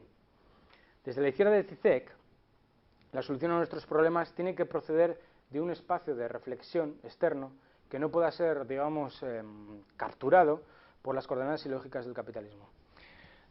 Dice CICEC, la tarea primaria hoy, como decía antes, es precisamente no sucumbir a la tentación de actuar. Si hoy uno sigue una llamada directa a actuar, este acto no se realizará en un espacio vacío, será un acto dentro de las coordenadas ideológicas hegemónicas. Aquellos que realmente quieren hacer algo por ayudar a la gente se involucran en hazañas como las de los Médicos Sin Frontera, Greenpeace, campañas feministas y antirracistas que son toleradas y apoyadas con tal de que no se acerquen demasiado a un cierto límite. Toda actividad del filántropo frenético, políticamente correcto, etc., encaja en la fórmula sigamos todo el tiempo cambiando algo para que globalmente las cosas permanezcan igual. El tercer imperativo elimina la interpasividad de nuestras sociedades para derrotar el capitalismo. La interpasividad es uno de los conceptos fundamentales que introduce la izquierda cicequiana para describir el estancamiento revolucionario que impera en las sociedades capitalistas del presente, dice él, y así explicar por qué motivo no conseguimos arreglar las consecuencias negativas que produce el sistema capitalista. La interpasividad sucede cuando los sujetos se encuentran permanentemente activos a la hora de afrontar un problema, pero el resultado paradójico final de esta actividad es la pasividad a la hora de resolverlo por completo. En esto consistiría el concepto que él esboza. Según la izquierda cicekiana, la política de nuestra sociedad funciona bajo las directrices de la interpasividad, en el sentido de que los sujetos actúan continuamente para hacer pequeñas correcciones en el sistema capitalista, un capitalismo más ecológico, más tolerante, más igualitario, etcétera, más multicultural, con el efecto de que el sistema no desaparezca por completo. Desde CICEC, en la situación político-social actual, todo el mundo hace algo, está activo a la hora de intentar arreglar las desagradables consecuencias que ocasiona el capitalismo, por ejemplo, comprando libros fabricados con papel reciclado, etcétera. Es entonces cuando se puede apreciar cómo la interpasividad, según él, es un pilar fundamental de nuestras sociedades. Todo el mundo está activo para conseguir, para corregir las desgracias que se producen dentro del propio sistema, pero dicha actividad ocasiona una parálisis a la hora de centrar los esfuerzos en arremeter contra el sistema capitalista. Pues la gente cree que hace algo bueno con todas estas medidas falsamente correctoras y pierde el interés por realizar la revolución contracapitalista, que es lo que le interesa. Dice CICEC, resulta muy sencillo ver cómo esta noción de interpasividad, para que veamos que no me lo estoy inventando, está relacionada con la actual situación global. Todo este discurso sobre esas nuevas formas de política que surgen por doquier en torno a cuestiones particulares, derechos de los homosexuales, ecología, minorías étnicas, toda esa incesante actividad tiene algo de profundamente inauténtico y nos remite, en definitiva, al neurótico obsesivo que bien habla sin cesar o bien está en permanente actividad, precisamente con el propósito de asegurarse de que lo que importa de verdad, que es el capitalismo, no se ha molestado y sigue inmutable. Bueno, vamos ya al cuarto imperativo ético-cultural. Para la izquierda cicekiana, la violencia es vista como un componente inherente de la revolución. Si se desea llevar a cabo la verdadera revolución, es necesario desplegar un alto grado de violencia. Claro, pero aquí, ¿qué entiende CICEC por violencia? Pues entiende lo siguiente, rápidamente, para acabar pronto. En toda auténtica explosión revolucionaria existe un elemento de violencia pura. La violencia es necesaria. Para que esta última violencia tenga lugar, su mismo lugar debe ser abierto por medio de un gesto que es claramente violento, y aquí viene lo importante, en su mismo rechazo impávido, por medio de un gesto de puro alejamiento. La violencia de la izquierda de CICEC consiste en defender el rechazo hacia todo tipo de activismo. Se preferiría no hacerlo, esa negación violenta, ¿no?, que tenga por objetivo arreglar las consecuencias negativas que produce el capitalismo. Una violencia consistente en no actuar. De aquí el eslogan ese que difunde tanto de no actúes, solo piensa. En no actuar, en no hacer nada. Cuando se nos exige, por ejemplo, que realicemos pequeñas donaciones, pequeñas contribuciones para dar de comer a los niños de África, cuidar la diversidad de la selva del Amazonas o mejorar la transparencia de nuestro sistema democrático. Es necesario dar la espalda a este tipo de movimientos para que podamos ver el capitalismo, según él, tal y como es, despiadado y sin su hipócrita rostro humano. Y así percatarnos de que lo que urge realmente no es una pequeña donación aquí, allá o en Ruanda, sino la revolución contracapitalista definitiva. Como decía antes, en el caso de las divagaciones, este mandato EMIC, ético-cultural, es expresado por medio de una fórmula que CICEC toma prestada de la obra literaria del cuento del escritor estadounidense Herman Melville, titulado Bartleby, el escribiente de una historia de Wall Street. En este cuento, el personaje principal, Bartleby, utiliza de forma recurrente la sentencia preferiría no hacerlo, I would prefer not to do, para rechazar los imperativos que le impone a su patrón dentro del contexto laboral.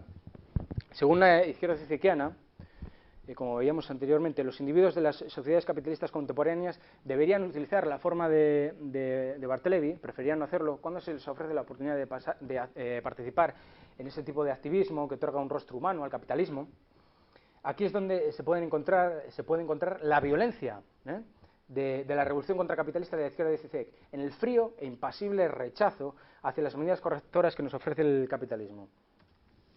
Y aquí lo que veíamos antes, ¿no? Y esto nos lleva al Barthelemy de Melville, o preferían hacerlo, debe ser tomado literalmente. De este modo pasamos de una política de resistencia o de protesta que se alimenta de aquello que niega a una política que abre un nuevo espacio por fuera de la posición hegemónica y de su negación. Podemos imaginar las variaciones de este gesto en el espacio público actual. ¿Es consciente de que su medio ambiente está en peligro? Haga algo por la ecología, prefieren hacerlo. ¿Qué actitud toman ante todas las injusticias raciales y sexuales que vemos a nuestro alrededor?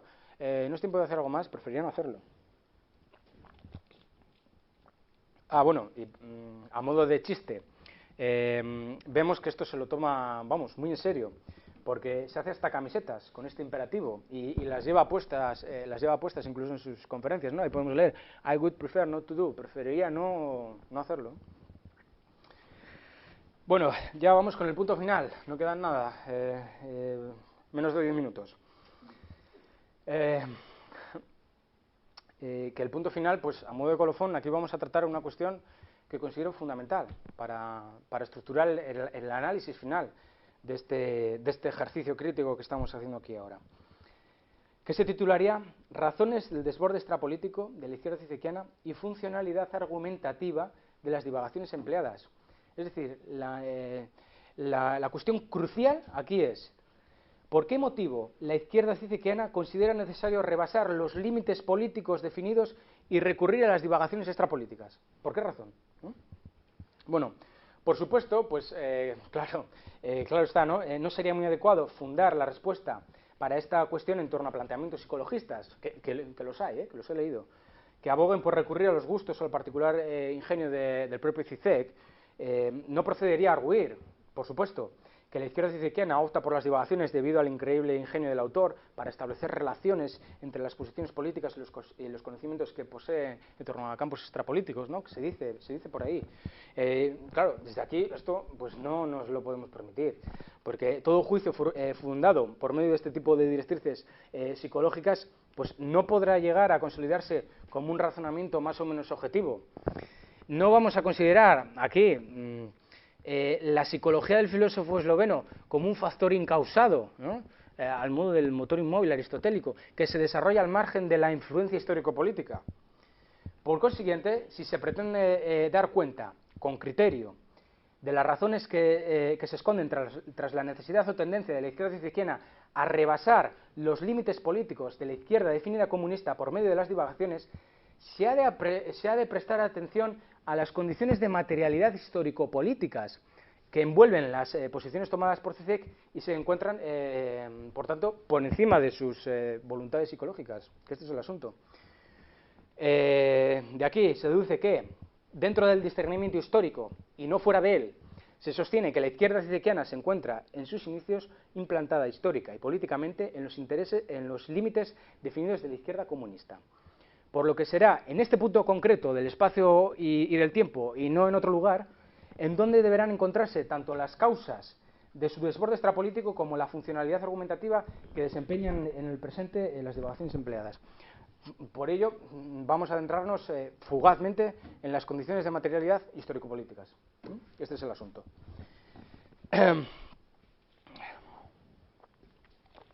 3 minutos y terminamos.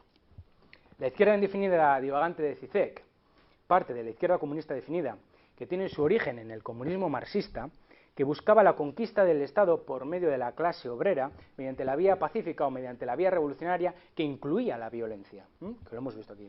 Un comunismo marxista que se configura como comunismo asociado al marxismo-leninismo de la Unión Soviética, constituida a partir de la Revolución de Octubre o bolchevique de 1917, que dio lugar a la organización de un nuevo orden económico y político, denominado como dictadura del proletariado, que disponía de una economía de dirección central planificada principalmente por los planes quinquenales de Stalin. Una vez fallecido Stalin en 1953, Khrushchev, tras el 20 Congreso del Partido Comunista de la Unión Soviética, que inició el llamado proceso de desestalinización, afirmó, bueno, en un majestuoso discurso, que en la URSS se alcanzaría el comunismo pleno en torno a mediados de los años 80. Pero claro, esto no fue lo que ocurrió, porque sin embargo, ya desde que en 1985 Gorbachov accedió al liderazgo en la URSS, había, pues, digamos, una conciencia general de que el país no podía seguir en una situación que comenzó primero como estancamiento para dirigirse después hacia el declive. Por tanto, era necesario tomar algún tipo de medida, ¿no? Y Gorbachov optó por poner en marcha un ambicioso programa de reformas que de aquellas se definía bajo el rótulo ruso de perestroika. Sin embargo, las reformas propuestas por Gorbachov generaron un gran descontento. Por un lado, entre los conservadores, que añoraban los tiempos de Brezhnev, y por otro lado, entre los reformistas, que le pedían cada vez más y más cambios. Posteriormente, pues todas estas confrontaciones iban a desencadenar en un proceso que el líder de la URSS pues, no iba a ser capaz de controlar. Y aquí tenemos la consecuencia final. El momento decisivo tuvo lugar en 1988, cuando se desarrollaron fuertes movimientos nacionalistas en las diferentes repúblicas que conformaban la URSS, las cuales demandaban mayor autonomía cultural e incluso la total independencia. Al mismo tiempo, las reformas y las propuestas realizadas por Gorbachov de no intervenir militarmente provocaron un profundo movimiento democrático. En primer lugar, Polonia, donde en 1988 se instauró el primer gobierno que era regido por el que no era regido por el comunismo. La marcha de los estados satélite, digamos, del bloque soviético, que se puede ver en esta imagen, y las crecientes demandas nacionalistas de la URSS, por ejemplo, cuando Lituania en 1990 proclamó su independencia, pues hicieron movilizar a las fuerzas conservadoras que eran partidarias de regresar a la tendencia comunista tradicional. En 1991 se produjo un golpe militar de las fuerzas conservadoras, que fracasó debido a la falta de cohesión del ejército y también a las acciones de protesta popular en Moscú, lideradas por Boris Yeltsin. Ello precipitó la prohibición del Partido Comunista, que claro, era el mecanismo político que había mantenido adherida, cohesionada a la URSS durante décadas, y fue el motivo clave que que provocó la huida, digamos, atropellada de todas las repúblicas. En consecuencia, el 8 de diciembre, los líderes de Rusia, Ucrania y Bielorrusia firmaron unos acuerdos que declaraban la disolución oficial de la URSS. El 21 de diciembre, 8 de las 12 repúblicas restantes de la URSS siguieron el ejemplo de Ucrania, Bielorrusia y Rusia, mientras que Estonia, Lituania y Moldavia pues habían optado por la independencia pura y simple. Finalmente, Gorbachov, desplomado, pues había perdido casi todo su poder y fue abandonado por la mayoría. No le quedó más remedio que dimitir como presidente de la URSS a finales de 1991. Recogiendo todo, la Unión Soviética se desmorona, se produce el desenlace definitivo de la Guerra Fría y se pone fin a un proyecto político pues, que marcó la historia del siglo XX. Pero claro, no solo hay que mirar dentro de la Unión Soviética, también fuera de ella, en concreto en Europa. ¿Qué ocurrió en Europa después de esto? Pues en lo que respecta al impacto que sufrieron los territorios exteriores de la URSS, tras la caída del comunismo soviético, se debilitaron drásticamente los partidos comunistas de las democracias europeas. Estoy hablando de Alemania, España, Francia, Italia, etc. Todos estos partidos fueron anulados en gran parte pues, por las socialdemocracias, ¿no? Como sucedió pues, en el caso de nuestro país, en el caso de España, en el que el Partido Socialista Obrero Español, de aquella, bajo el mando de Felipe González, pues renunció tanto al leninismo como al marxismo. Ahora sí, una vez repasada la caída de la Unión Soviética y lo que ocurrió con el resto de partidos comunistas de Europa, es cuando se puede entender, cuando estamos, digamos, en situación de dar una respuesta a esta pregunta, es cuando se puede entender el hecho de que la izquierda cizequiana considere necesario desbordar la quinta generación definida de izquierdas de la que partía en su génesis, así como comprender la funcionalidad argumentativa que desempeñan las divagaciones extrapolíticas, pues todo ello está vinculado al fracaso histórico del comunismo soviético. En general, la mayoría de las izquierdas indefinidas proceden de izquierdas definidas que en el pretérito no han logrado alcanzar sus propósitos políticos iniciales. Y aquí vamos a ver la clave del asunto. Dice el profesor Bueno, ¿tiene algún sentido hablar, en general, del porvenir de la izquierda indefinida? Pues esta izquierda indefinida es, en cierto modo, las resultantes de las frustraciones y de cada una de las corrientes definidas de la izquierda.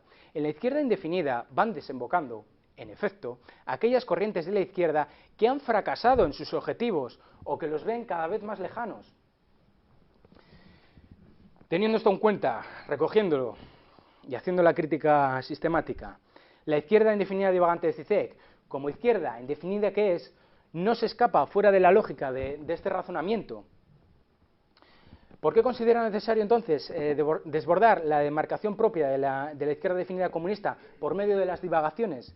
La clave reside en que si la izquierda zizekena se hubiera mantenido en todo momento dentro de los límites políticos de la izquierda definida comunista, a su vez hubiera quedado impregnada por el hundimiento y el fracaso que por naturaleza histórica le corresponde al comunismo soviético. Esta es la cuestión. Entonces, ¿cuál es la causa de las múltiples divagaciones? Pues la causa de las múltiples divagaciones es, sin duda, la impotente incapacidad de defender para el presente un movimiento político que ya perdió su batalla en 1991. La izquierda zizekiana, para poder reconocerse como un movimiento aún vigente que posee un porvenir y por tanto posibilidades de positivizarse en el presente, considera necesario recurrir por medio de las divagaciones a campos extrapolíticos, pero a campos extrapolíticos que aún siguen vivos en nuestra actualidad y que hoy día están dotados de algún tipo de fama, vigencia o prestigio. Ya vimos antes, por ejemplo, cómo a través de interpretaciones sobre la física de partículas elementales, ¿no?, que goza de prestigio, de vigencia en la actualidad, pues dice que intentaba difamar el capitalismo.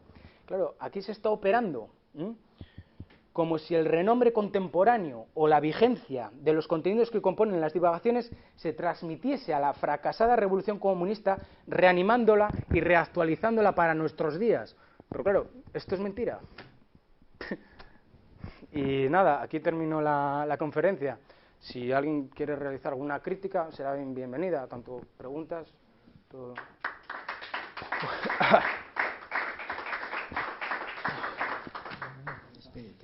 Muy bien. Bueno, por mi parte, primero felicitar al conferenciante porque ha hecho un esfuerzo, yo creo que muy de agradecer, de coger el todo por los cuernos e ir definiendo. Y vamos, yo creo que el análisis es perfecto, ¿eh? Creo que esto es. Ahora bien, las cuestiones que se plantean son enormes, porque efectivamente Zizek pues parece que tiene muchas razones y el conferenciante se las reconoce, en el sentido de que no es gratuito lo que dice, puesto que el propio capitalismo con faz humana pues está un poco desconociendo su propio inconsciente, que es el que, si se desarrolla debidamente, pues llegará, en fin, pero claro, para esto hay que creer en Lacan y en el inconsciente de Freud, y entonces es estar probando algo, o pretendiendo probar algo por lo que se va a ocurrir que no ocurre. Claro. Y entonces conforme iba exponiendo me estaba acordando yo que esta lucha contra el capitalismo, ¿verdad? Sin incurrir en los recursos que tiene el propio capitalismo y que ya forman parte de su propia estructura, pues, por ejemplo, en otras alternativas que recuerdan francamente a esto, pero mucho más radicales, me refiero concretamente al movimiento de Cézanne. Y claro que es un movimiento que ya no va contra el capitalismo, va contra el feudalismo y contra el esclavismo y contra el hombre cazador. Es decir, estas teorías en general del marxismo y demás, sobre todo a partir de la Francia del 68, pues intentaron muchas veces ser vinculadas pues a la agricultura. Es decir, la agricultura, el modo de producción asiático, por ejemplo. La agricultura habría esclavizado a los hombres, los habría fijado, los habría esclavizado y entonces en la nostalgia de la barbarie, como se decía entonces, pues habría alimentado una serie de proyectos, pues de tipo ecologista, etnología, etcétera, etnologista, feminista, bien, anarquista, pero claro, lo que decía Cézanne es que realmente Cézanne es el que muy amigo de aquel que llamaban una bomber, aquel matemático que enviaba cartas con bombas, ¿verdad?, a mucha gente. Bueno, fue una cosa de los años, no me acuerdo. Pasa que en España no tuvo, y en otros países yo creo que se cortó por el 11S.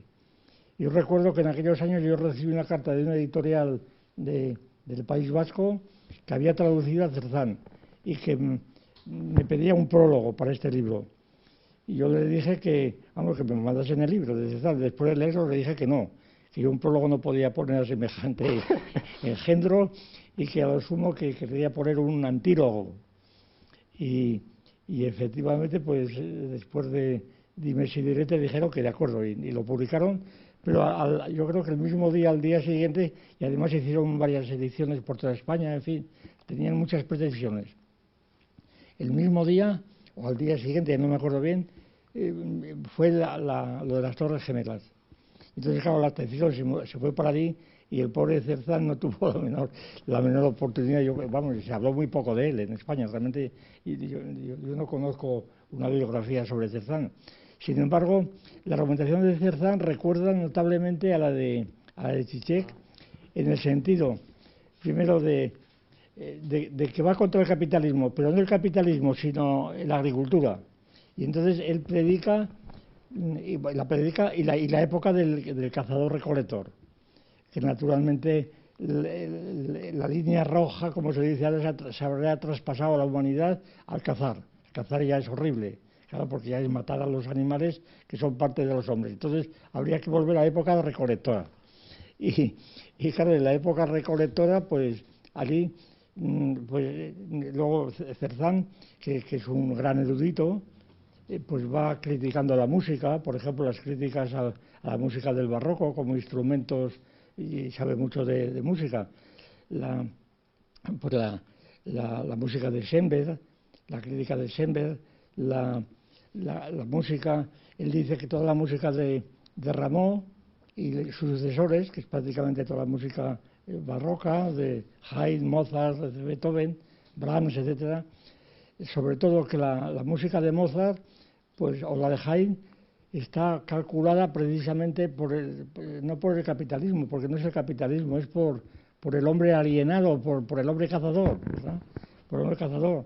Recuerda aquella observación de Spengler, de que los chinos, siempre que oyen música occidental, oyen marchas militares, cosa que es verdad, bueno, es bastante verdad. Muchas veces me he propuesto comprobarlo y efectivamente cualquier cosa que claro, que intenta eliminar pues toda la música atonal y demás, ¿verdad? Va de marchas militares. Y entonces la idea de Cerzán pues es destruir estas situaciones divagantes y extravagantes. Claro, la extravagancia principal yo la ponía, me parece, en la izquierda, vinculada, vamos, para citar una fecha concreta, con el Concilio Vaticano II. Es decir, con la Iglesia, extravagante porque el reino no es de este mundo, mi reino no es de este mundo, ¿verdad? Eso quería decir. Y entonces se mueve en un terreno religioso que es el de la gracia y el de la cultura. Ahora, mientras usted está hablando, yo estaba viendo pues lo que está ocurriendo, creo yo, actualmente en esta época de campaña electoral y de la política de la televisión y de otras muchas cosas, y de los partidos políticos, que es la democracia. Claro, la democracia se ha convertido ya en una especie de institución casi sagrada, divina, es decir, todo lo que merezca recibir el adjetivo democrático queda salvado. Se dice música democrática, familia democrática, es decir, todo es democrático, ¿no? Orquesta democrática, ¿no? Eso se lee por ahí. Es que queremos la democracia en la orquesta, ¿verdad? ¿Qué es eso de que haya un Karajan dirigiendo? Y entonces, pero la gente se lo ha creído, y como la democracia se ha degradado, pues está la cultura.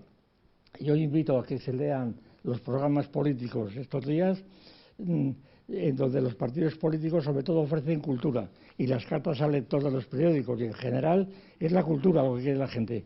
Ahora, ¿qué se entiende por cultura?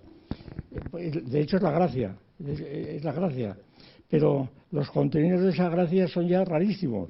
Por ejemplo, la cultura es, pues, volver a los años 80, eso que llaman 80me en la televisión, ¿no? Volver a los años 80 y estar recuperando, dicen, la palabra recuperar es la que más he oído repetirse, recuperando la movida madrileña, la época de Tierno Galván, ¿verdad? Y entonces eso es lo que hace falta, a Madrid hace falta eso y a España también. Por supuesto, hacer asociaciones de barrios, el limpiar las aceras, hacer reuniones, es decir, pinturas, dibujos, contratar a artistas de guitarra que no saben tocar la guitarra, porque nada más le dan 2 rasgueos, y entonces el incremento realmente, yo creo que desbordante del sentimiento, lo que importa, esto lo he visto en televisión el otro día, una serie de actividades culturales que llaman, que tienen lugar en Madrid y se transmite por televisión, en donde el objeto de esas actividades es que la gente vaya a exponer sus sentimientos. Porque no interesa si se lanza, si se interpreta, yo qué sé, la danza del fuego, no importa la danza del fuego, importa lo que siente cada cual, el artista y el espectador. Y entonces es el puro subjetivismo. Pero esto es lo que hoy realmente está más extendido. Y entonces, claro, esto es muy difícil argumentar en contra de esto. Claro, yo también le preguntaría, porque yo creo que todo el mundo tiene curiosidad. Muchas de las cosas que decía Chiche recordaban a ciertos movimientos actuales políticos, concretamente el de Podemos, ¿verdad? Y al de Syriza. Y al de Syriza. Y al de Syriza también, sí. Más el de Syriza que al de Podemos. Nada, pues simplemente felicidades otra vez sí, y que comente usted si puede hablar de esto. Vale, precisamente con lo que acaba de decir usted, ¿no? Claro, este análisis que acabo de realizar pues es necesario para percatarnos de que CICEC, aunque apoye a Syriza, en este libro, incluso vemos aquí que el prólogo está escrito por Alexis Tsipras, ¿no? Yeah. Ello no significa que la izquierda cicequiana pues, sea una izquierda definida, pues, ante todo porque, como hemos visto, en todo momento desborda los límites del Estado con sus divagaciones. Y claro, que la izquierda de CICEC sea simpatizante o partidaria del partido político griego que actualmente está en el poder, pues ello no es condición suficiente para atribuirle la forma de izquierda política definida. No, desde luego sí, claro. Por supuesto, no estoy de acuerdo. Y a Podemos incluso también, que bueno, Pablo Iglesias pues lo cita en muchas de sus conferencias, ¿no? Como argumento de autoridad. Claro, sí, claro. Claro. Muy bien. ¿Quiere hablar? Sí. Bueno, pues nada, entonces intervengo yo primero para felicitar a Julen, porque su análisis, su ejercicio, ya pudimos comprobarlo en los encuentros a los que te has referido en tu exposición, pero claro, aquí nos has presentado ya prácticamente un trabajo mucho más amplio, más. Y realmente el ejercicio que has hecho a mí es para felicitarte, ¿no? Porque es un análisis tan fino al ejercitar esa criba, esos descartes, ¿no? Syriza no puede ser no podemos instalarlo en la izquierda definida, ¿no? Pero eso no lo dices así más, que lo pruebas, ¿no? Y además dentro de la indefinición, pues no es extravagante, no es fundamentalista, sino que es divagante. Bueno, a mí eso me ha encantado realmente, porque no estamos acostumbrados, ¿verdad?, a este rigor. En la medida en la que pues soltamos las palabras, metemos aquí y allá y no lo justificamos, ¿verdad? Yo creo que eso. Y entonces yo quería hacerte alguna pregunta, ¿no? Porque, bueno, sobre todo me ha encantado ese ejercicio tuyo de las 8 divagaciones, ¿verdad? Claro, es que es una cosa tan fina y tan. Y me gustaría pedirte que abundaras brevemente en 2 de esas divagaciones. Lo relativo a la pintura, puesto que yo me interesé durante un periodo por el Guernica de Picasso, pedirte, si es posible, que abundaras un poquito más en esa divagación, para ver si encuentro yo alguna conexión con algunas cosas que yo hice en aquel momento. Y luego la segunda divagación que me ha encantado, y aquí viene la pregunta objetiva, es sobre la historia, ¿verdad? Sí. Para hacerte la siguiente pregunta, claro. Es decir, este hombre tiene como objetivo la Unión Soviética, pero resulta que es lituano, ¿verdad? Y perdón, esloveno. Sí, Eso esloveno. es. Eslovenia, bueno, eso es, muy bien. Eslovenia, sí. Entonces, lo que quería preguntarte es, puesto que él... bueno, o sea, esloveno. Yo había entendido lituano. Bueno, entonces... No, eso era con la fragmentación de la Unión Soviética. Sí. Bien. Pues entonces, la pregunta que yo te podría hacer es, esta idea que tiene él de la revolución, de la revolución comunista, desde luego la hace desde una perspectiva que podríamos llamar que está funcionando con la dialéctica de clases y que no tiene en cuenta acaso pues que la formación de los nuevos estados supone ya otra dialéctica que desborda completamente ese planteamiento suyo, que es absolutamente imposible. Entonces, en una palabra, si nos puedes ampliar acerca de qué pensaba él precisamente de estos movimientos secesionistas que tienen más que ver con la izquierda extravagante, ¿no? En alguno de ellos, vamos, en alguna referencia, ¿no? Alguna de estas, bueno, de estos movimientos que fueron justamente el final de la Unión Soviética, es decir, que se desintegró precisamente porque no fue capaz de mantener o de poner un freno a esos movimientos autonomistas, secesionistas, etcétera. Vale, bueno, planteas una cuestión amplísima, ¿no? Que se va sumando con cada cosa que propones, y esto pues es muy largo. Pero bueno, en cuanto a la introducción que planteabas, ¿no? Claro, la tarea de distinguir entre las tres corrientes de izquierda indefinida, extravagante, divagante y fundamentalista, pues es una cuestión difícil, porque como ya subraya bueno en el mito de la izquierda, las diferencias entre ellas son muy sutiles, e incluso muchas veces se entremezclan y se interconectan entre sí.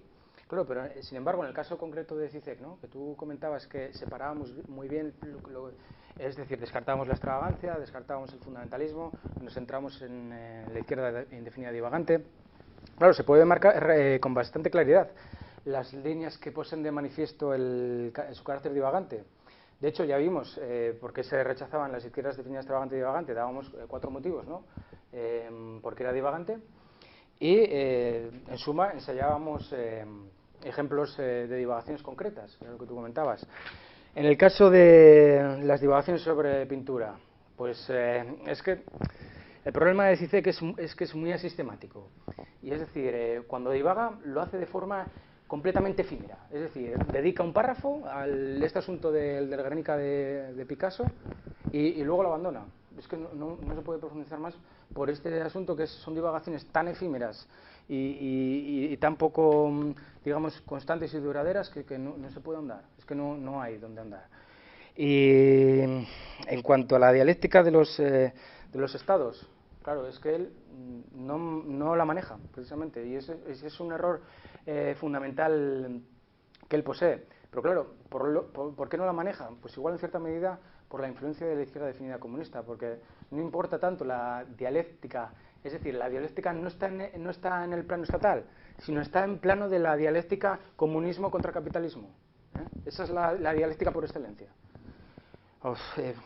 Perdona, no sé si te habré respondido en cierta medida, pero es que es una cuestión muy amplia la que planteas, pero sí que te podría dar alguna que otra divagación más concreta sobre la pintura, pero claro, no las he traído aquí porque es que si no acabo nunca. Es que espero haberte respondido en la medida de lo posible.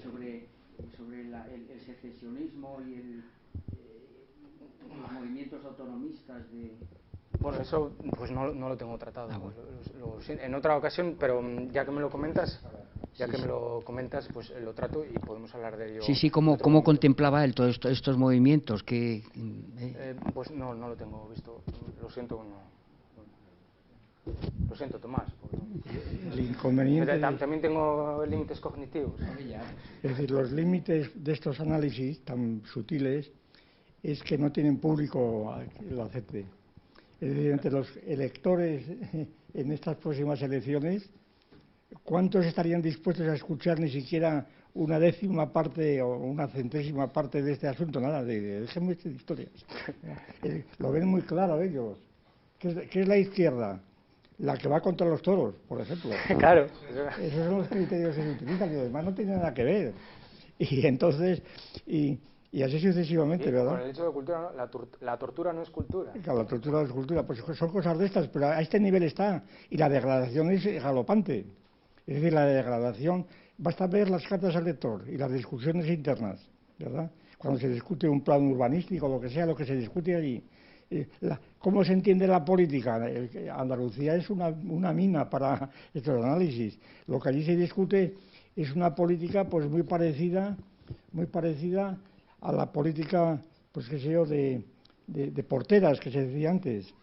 Es decir, es una política puramente de ver los intereses supuestos psicológicos de los diferentes partidos políticos, que si este es amigo de tal y está enredado con un ERE, pues va a ser apoyado por otro. Son cosas de ese tipo, cálculos pues puramente propios de una aldea. Es decir, que las discusiones, por ejemplo, en Sevilla, lo que se produce en Sevilla, son discusiones en la Cámara de Sevilla, discusiones de aldea, completamente. El nivel de los que allí intervienen, por lo que dicen, no es superior de ninguno, ¿eh? Es simplemente están ahí metidos.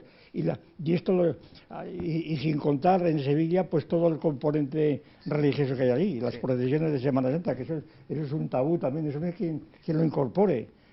Allí está la pintura y la escultura sacada en su máxima exposición, ¿verdad? Sacada por las calles, adorada por todo el mundo, pues flanqueada por la Guardia Civil y la Legión. Es decir, aquello es la apoteosis de la cultura. Claro, porque la cultura ya no es religión, la religión es cultura, que es al revés. Es decir, por eso se justifica. Es decir, los antropólogos andaluces, yo recuerdo cuando empezó la transición, tuvieron el gran problema de justificar, desde el punto de vista de la antropología, que entonces estaba comenzando en España, justificar las procesiones de Semana Santa. Y naturalmente las justificaban, que como no, porque era la cultura ancestral andaluza, ¿verdad? De la humanidad, de Oriente y demás, que tomaba forma religiosa, pero lo de menos era la religión. Lo importante era el ver las caras del cachorro, yo qué sé, las caras de los distintos pasos que había, de la Macarena, de la Triana, de la Virgen de Triana. Y esto es lo que... Y eso también totalmente mezclado en la política. Es decir, la presidenta esta, ¿cómo se llama? La Susana Díaz, realmente ella se mueve enteramente en un terreno pues puramente de aldeano, porque es Andalucía y Triana además, y entonces lo que quiere es el bien de Andalucía y de Triana. Y lo que quiere es pues eso, que los andaluces estén en su propia... Claro, como además luego declararon hijo adoptivo, que ahí es donde empieza a complicarse, de Andalucía a Blas Infante, ¿verdad?, que se había hecho moro en África y que era musulmán y quería restaurar el califato de Córdoba, y determinó la aparición de grupos políticos a los cuales colaboró antes a una Anguita, también para que se acuerde la gente que no se acuerda. Anguita es el que entregó a Garodí la Calahorra de Córdoba, y allí hizo una exposición que todavía sigue, en donde está el propio Anguita, está retratado yo creo que es de Averroes, ¿no? Está allí puesto de Averroes. Es decir, el Averroes que aparece en la Calahorra, se aparece Averroes, Maimónides y demás. Y entonces el Averroes tomaron como modelo al propio Anguita. Claro, tal cisco que tienen, la reivindicación de la cultura musulmana, claro, los intentos y discusiones que hay en Andalucía de devolver la mezquita a los musulmanes, ¿no? Es decir, son problemas que son planteados culturalmente, porque la cultura musulmana, la cultura árabe, está por encima de que la conquistara a los reyes católicos, ¿no? Es la cultura, y la cultura es la cultura árabe. ¿Es la religión? No, es cultura. Quiero decir que la situación ahora es mucho más enredada, pero lo malo es que la gente que anda en esas cuestiones, esta terminología de CICEC, o la que ha utilizado usted o utilizamos nosotros, pues es completamente cerrada. No existe, ni puede existir. Es imposible decírselo a nadie. Ni siquiera los de Podemos, no lo saben, porque son de políticas y los de políticas ya los conocemos mucho. Sí. Sí. Lo que pasa es que hablar de estas cuestiones resulta incómoda por la proximidad electoral. Es lo que pasa. Porque parece que estás haciendo propaganda. Ya, claro. Porque estás tomando partido y no. Claro, pero bueno. Nada, ya para cerrar el asunto, lo que hemos hecho aquí es reconstruir la filosofía de CICEC a partir de las coordenadas racionales causales del sistema del materialismo filosófico, y es precisamente en que este hecho se puede dar y no al revés, es decir, de que CICEC no puede reconstruir el materialismo filosófico, donde queda explícita la superioridad del materialismo filosófico frente a la filosofía de CICEC, para todo aquel lector ávido de CICEC que todavía no se haya enterado. Me gustaría destacar otra luminosidad de tu intervención, y es que has descubierto en este autor una especie de, podríamos tipificarle, de fundamentalismo psicológico. No solamente por la referencia al inconsciente, sino por no quererse enterar de la historia realmente existente, con esa teoría del fracaso como una especie de ensayo-error. Es decir, nos devuelve a la psicología, es decir, que abandona la historia, es decir, que naturalmente la historia se resuelve en los conflictos político-militares. Él no quiere saber nada de eso y dice, es ensayo y error. Eso también me parece uno de los hallazgos importantes de tu trabajo. Exactamente. Lo último, es que claro, está construyendo una ideología, ¿no?, que está dentro de la conciencia social M2, y en tanto que esto sucede, se emancipa de las condiciones materiales de posibilidad, ¿no?, porque todo es M2, y entonces, claro, las condiciones materiales de posibilidad que están asociadas con el fracaso del comunismo soviético, pues son dejadas al margen. Sí, pero vaya usted a explicar M2 o M3 a esta gente, ¿verdad? No, claro, es que eso no lo puedes hacer. No, cállese, que no me interesa. Claro, claro. Y ni le dan a CICEC, no interesa.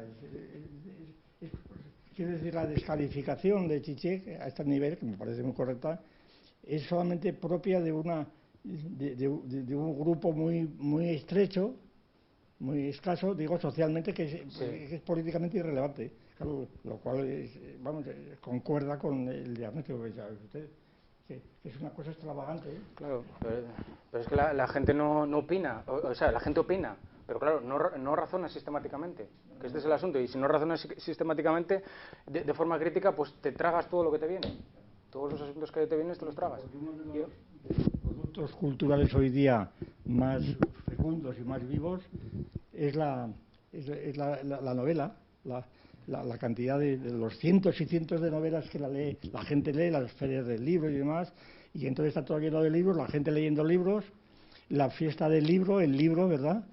Y claro, pues, entonces, ¿qué se puede esperar de esto?